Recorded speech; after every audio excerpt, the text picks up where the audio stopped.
እንደምን አላችሁ? ሰላም ናችሁ ወይ? አለው አልহামዱሊላህ እኔ በጣም ደህና ነኝ። ዛሬ እዚህ ቦታ ተከስቻለሁኝ። የተከሰትኩበት ምክንያት አለ።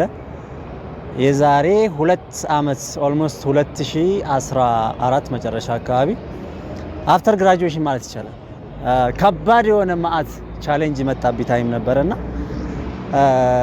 ለማስታወስ ልበላችሁ። አሁን በዚህ ሌሊት የመጣሁት እዚህ እንደምታዩት ምንም ሰው የለም።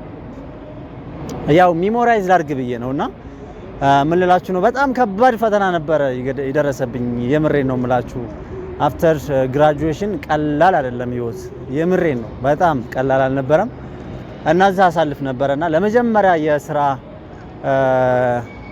ቅጥር የተደወለልኝ እቺ ላይ ተቀምጬ ነበርና ሁሉ ጊዜ እቺ ቦታ ስመጣ ትዝ የሚለኝ ከተመረቅኩ በኋላ ያሳለፍኩት ማአት ያ ረብ እኔ ልገልጽላችሁ አልችልም። የምሬን ነው። በዛኔ እንደሚታወቀው የኛ አካባቢ ብዙም ሰላም አልነበረምና ወደ ቤተሰብም እንዳልሄድ መንገድ ዝግ ነበር። እዚህም እንዳልቀመጥ ታውቃላችሁ፣ ቤት ኪራው፣ ትራንስፖርቱ፣ ኢቭን የምትበሉት ምግብ በጣም ቻሌንጅ ያደርግ ነበርና ያንን እኔ ሚሞራይዝ ላደርጋችሁ አልፈልግም። ሌላ ሰዓት የምነግራችሁ ይሆናል። ግን አሁን ግቢ ያላችሁ ወይም ገና ትምህርት ላይ ያላችሁ ልጆች የራሳችሁን ስታርታፕ ጀምሩ። እኔ ብዙ ቪዲዮ ነው የሰራሁላችሁና ገብታችሁ ማየት ሲኖርባችሁ ማለት ነው። ስፔሻሊ በግራፊክ ዲዛይን፣ በዲጂታል ማርኬቲንግ፣ በፕሮግራሚንግ ላንጉዌጅ አዲሽናል ስኪል ካላችሁ ስራ ባታገኙ እንኳን እንደ ስታርታፕ ይሆናችኋል ማለት ነው። ስለዚህ ሁላችሁም የራሳችሁን ስኪል ዴቨሎፕ ለማድረግ ሞክሩ። አሁን ሰዓት የምሬን ነው የምላችሁ። የምትመረቁበትን ወይም አሁን እየተማራችሁ ያላችሁበትን ብቻ የምትጠብቁ ከሆነ እኔ አላቅም።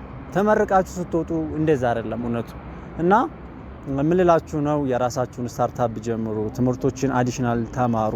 አሁን ስፔሻሊ ብዙ ካምፓኒዎች አሁን የሚያወጡት ቫካንሲ ግራፊክ ዲዛይን ላይ፣ ፕሮግራሚንግ፣ ዌብ ዲፕሎይመንት ላይ የተያያዙ ነገሮች ናቸውና እኔ አስ ኤ ብራዘር ሪከመንድ ማረጋችሁ እነዚህን ስኪል ዴቨሎፕ እንድታረጉ ነው ማለት ነው።